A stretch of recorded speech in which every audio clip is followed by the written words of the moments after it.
Hey guys, I am Amir Saudat and this is Channel FM. Every week, we have got a brand new awesome story podcast for you. So, sit back, hit play, and let's dive in together.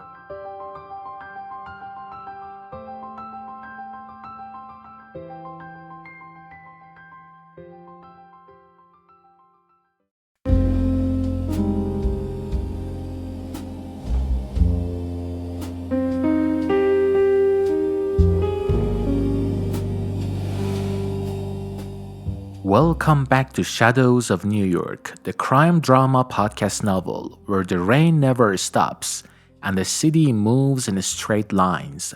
I'm glad you're here. Take a breath, turn down the lights, and lean in. Chapter 6 begins now. Queen's Gambit.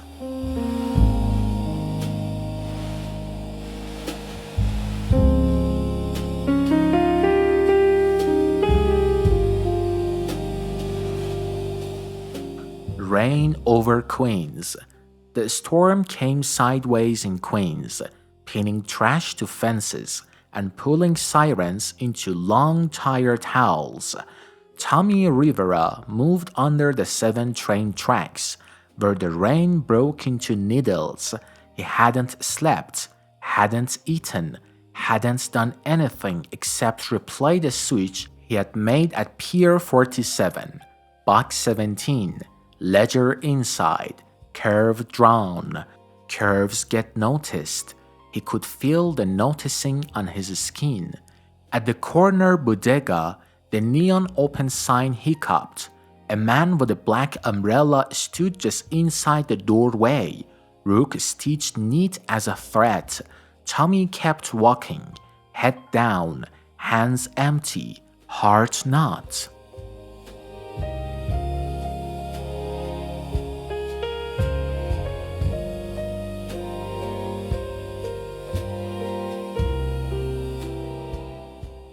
Paper that bleeds.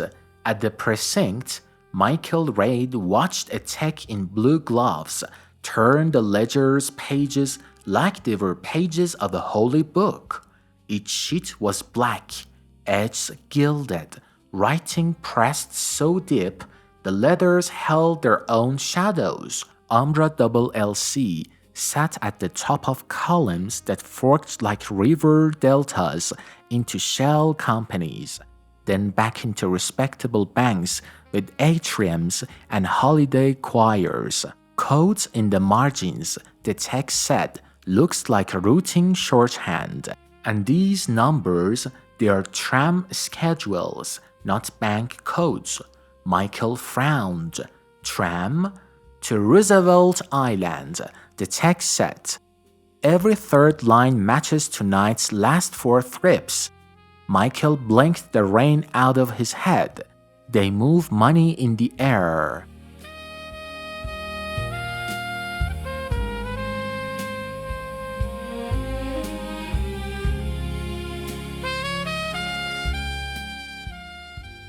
The reporter's argument. Jessica Clark stood over Michael's shoulder, hair still damp, eyes sharp. We publish now, she said. Names, routes, Umbra, Voss, everything. Force them into the light and drive them underground when we don't have cuffs? Michael asked. No. The city needs to know, she said. The city needs us to finish, he said. Their silence said the rest. It wasn't hatred. It was a strategy with teeth.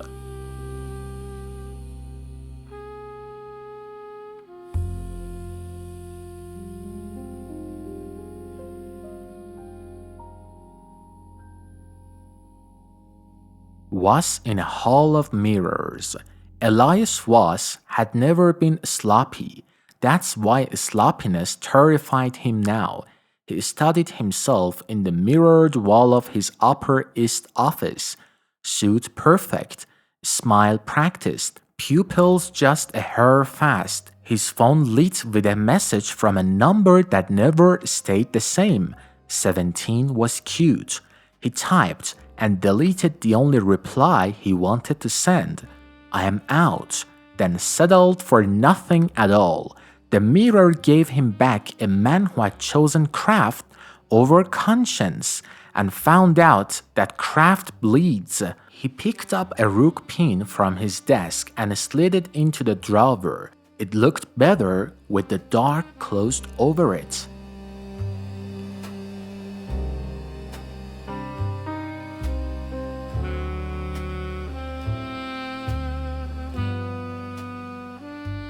The call to move. Michael's phone rang. Unknown number. Same calm voice as the night calls. Detective Reid? The Rook said. Return what isn't yours. Try please, Michael said. Please return it before the last tram or a piece falls onto the river. Michael looked at the ledger. You'll do it anyway. Silence, almost a smile. Straight lines don't bluff. The line clicked dead. Jessica stirred. That's a hostage threat. He said a piece. Michael corrected. Not which one. Then we decide which one it is and we get there first, Jessica said. Already moving.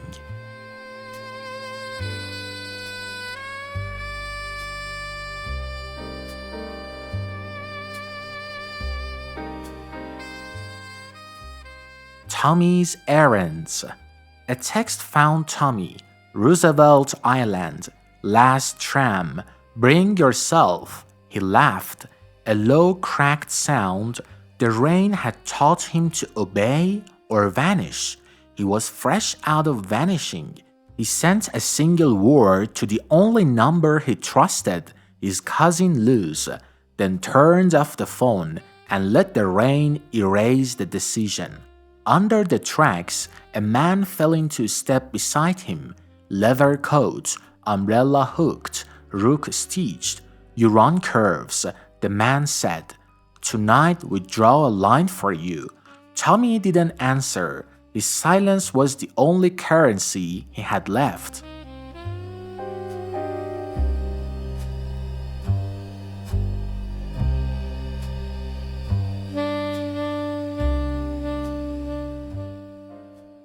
Grand Central Divide.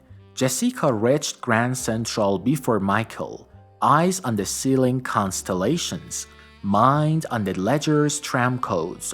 She called an editor and spoke the language of almost. Almost enough. Almost ready.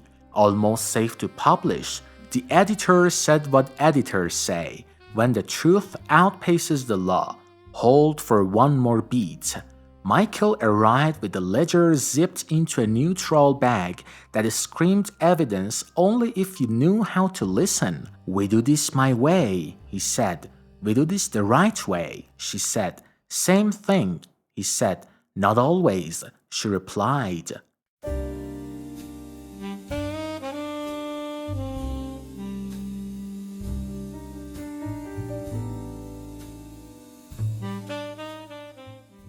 Daniel's tilt. Daniel Morse stood at the edge of the Roosevelt Island tram platform. The river below a long bruise, the city on either side like two arguments that would never agree. He had taken off the suit jacket and rolled his sleeves.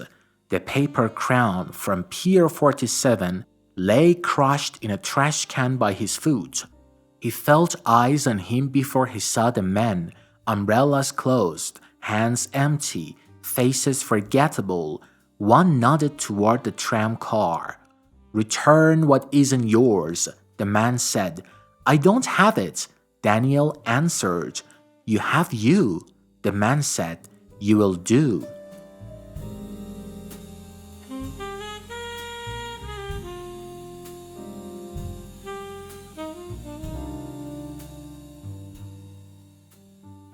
The tram plan. Michael and Jessica studied the ledger's margins together.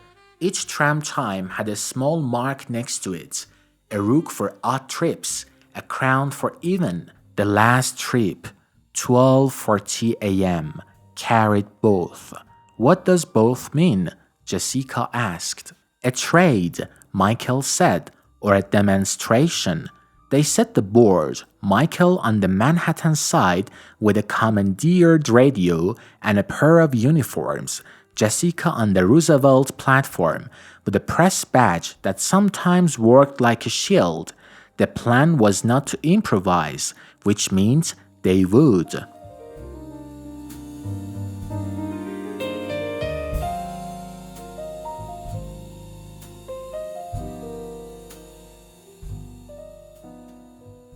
Tommy boards.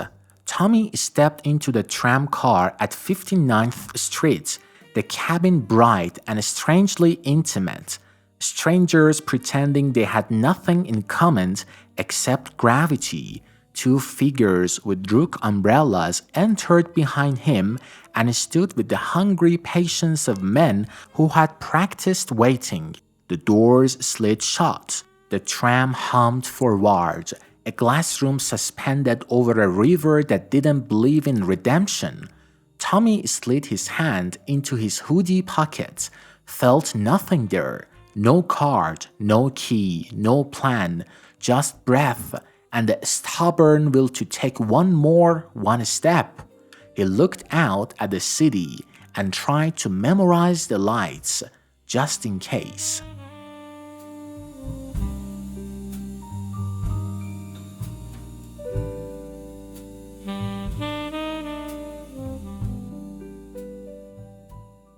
Crossed lines. On the Roosevelt platform, Jessica caught sight of Daniel flanked by two Rook men.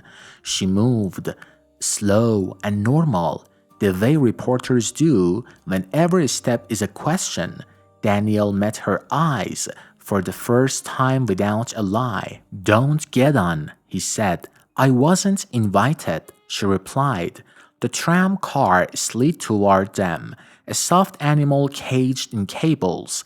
Inside, Tommy, two shadows, and a dozen strangers who would later say the same thing to different cops. I didn't see the start.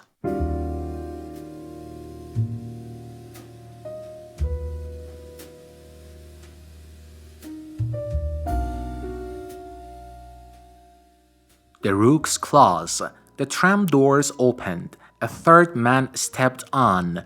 Black coat, gloved hands, Rook pin that light refused to acknowledge. The Rook didn't look at anyone and saw everyone.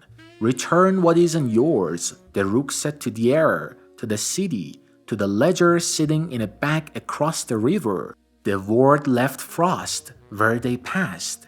Michael's voice crackled over a radio someone had been careless enough to let Jessica borrow. "We have the book, you have the boy, straight line, trade."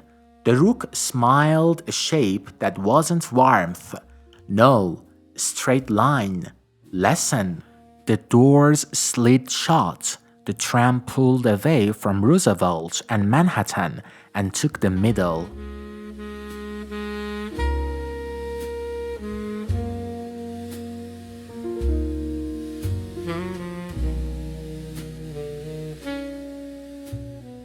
Mid-river, half across, the tram stopped. The cables hummed. The river breathed. The city leaned in. The Rook raised a hand.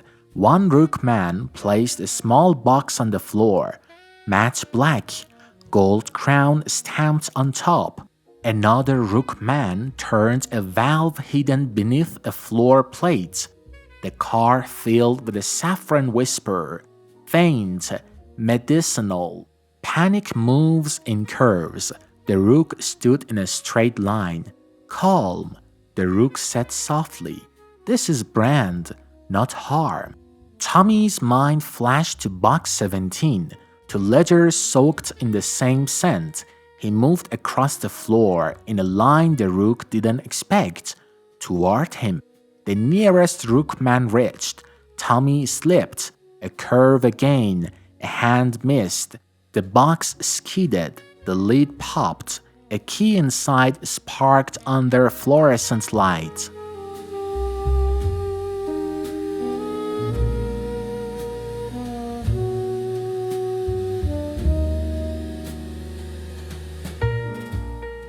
the curve that cuts. Jessica saw the tram hang and did the math she always does when time breaks. Distance, wind, cables, options. She locked eyes with Daniel. I need your help. Name it, he said, and almost meant it. She pointed to the service panel beside the platform operator's booth. Override call. Force the stop to dock here. That's not how. It's tonight. They moved. Daniel used the voice tone money buys. The operator hesitated, then pressed a switch he wasn't supposed to press. The cable shuddered. The tram groaned. Inches conceded themselves. In the car, Tommy lunged again, curving to straight, and kicked the Rook man's knee. The man folded. The Rook didn't move. You were chosen, the Rook told Tommy. Pawns don't improvise. Tommy spat blood. I never learned the rules. He grabbed the key and flung it, a perfect straight line, toward the glass where Manhattan waited. It hit and fell, sliding under a seat. The Rook watched it go, and for the first time, something like irritation colored the voice.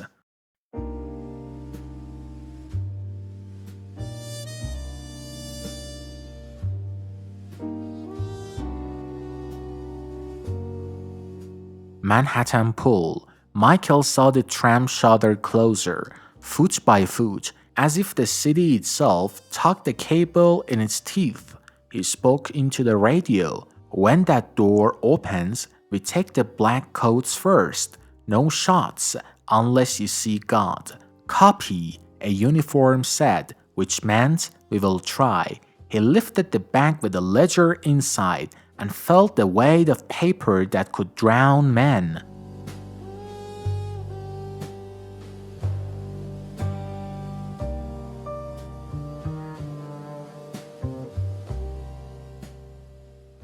Docking.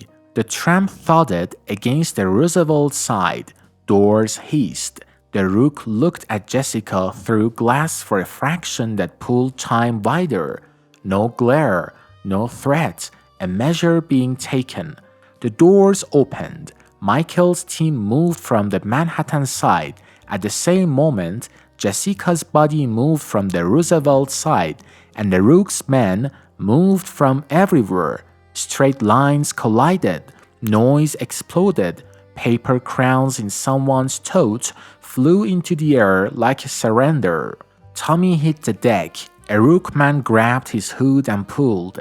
Jessica slammed the man with her shoulder. Daniel stepped into a space he didn't own and took a first ment for the reporter. The Rook stepped backward, not fleeing, repositioning. The saffron haze thinned. The city's breath returned. Hands! Michael shouted from the opposite door. Hands! Now! The Rook raised both.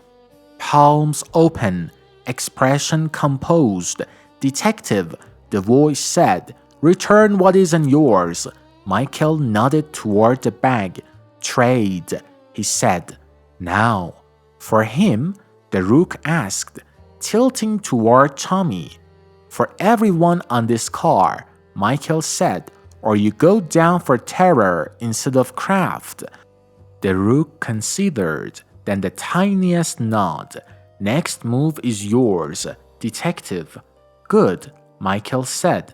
I have been waiting. He tossed the bag to a uniform. Get this out, now. The uniform ran. The Rook watched the bag go and didn't blink.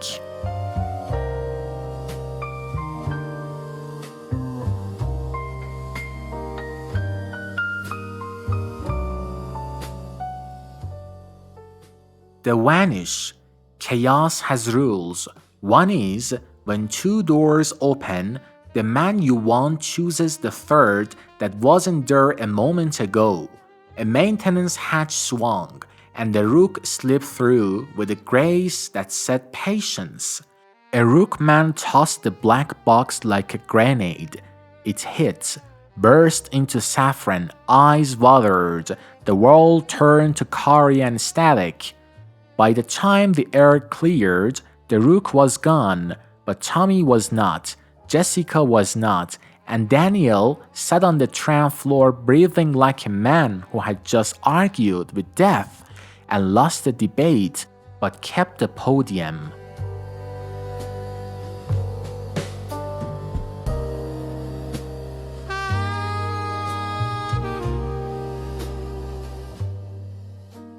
Terms. At the small Roosevelt substation, under two bright lights, Michael stood over Tommy. "You ran a curve," Michael said. "It saved you. It nearly killed you." Tommy tried to grin. "Welcome to Queens." Jessica sat on the edge of a metal desk, recorder in hand. "Not on. We have the ledger," she said. "We have witnesses. Weiss is tied. Umbra is exposed." Michael nodded. "And we still don't have the Rook." Daniel, lip split. "Watch them all. Maybe you never will," he said. "Maybe the Rook is several hands in one glove." "Then we will take the glove," Michael said.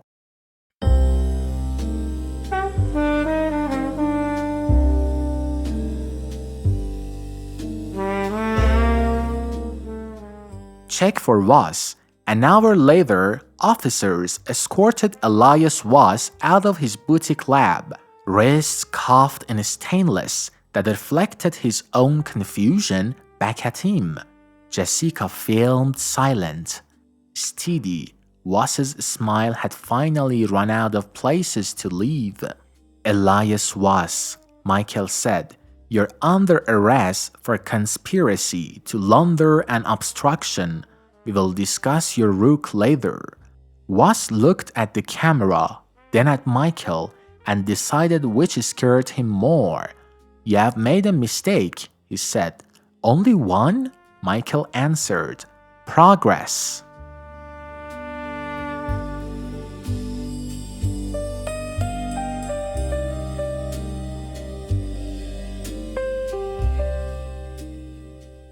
Night Edge. The city exhaled. Rain softened to mist. Tommy sat on a bench outside the substation, bandage over his eyebrow, a styrofoam cup cooling in his palm. Jessica took the spot beside him. "You saved yourself in there," she said. "I got lucky," he said. "You got brave," she corrected. He looked at the river. "Is there an out?"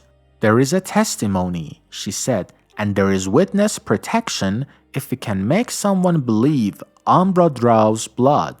He nodded like a man trying on a jacket that might not be his size yet.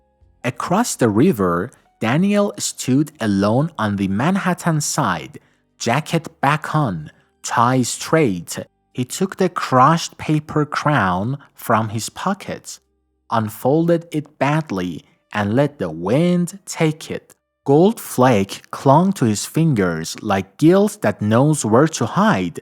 Michael leaned on the railing, ledger secured, eyes on the cables. Somewhere, in a place with no mirrors, a figure with a Rook pin washed saffron from gloved hands and thought about curves.